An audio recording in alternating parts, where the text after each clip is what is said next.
And that's what we believe this attack is about, and this bill is about, is destroying public employee unions and eliminating them. I'm Ben Winslow on Utah's Capitol Hill. Bills are being introduced here in the legislature that critics say are classic union busting. It's almost a personal attack that they're going after us. Brian Bobo is a firefighter in West Jordan and a member of the Professional Firefighters Union. He's got his reasons for being a union member. The education, making our workplace safer, and it allows us to have that voice to be able to come up here and voice our opinions and get what we need for our fire departments.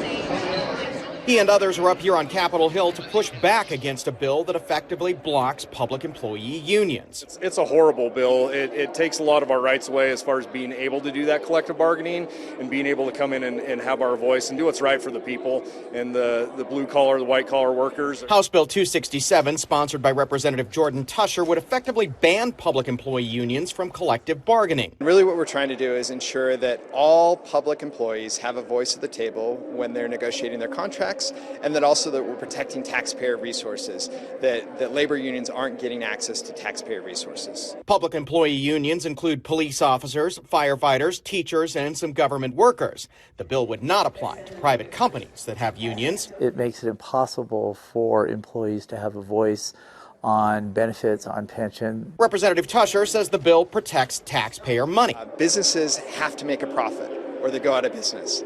Government never goes out of business. And so because of that inherent obstacle that you have with public sector collective bargaining, that it really doesn't make sense to continue to do it within our state. Unions are gearing up to fight the bill, accusing the sponsor of union busting.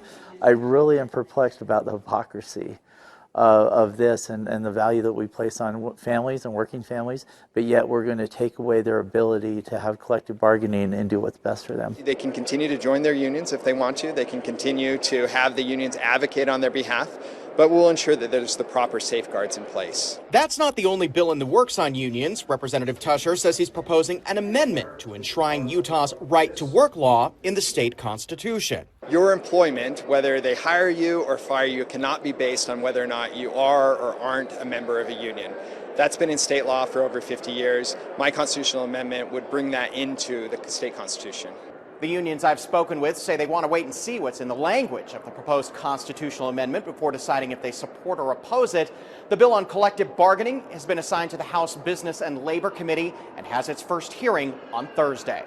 On the Hill, Ben Winslow, Fox 13 News, Utah.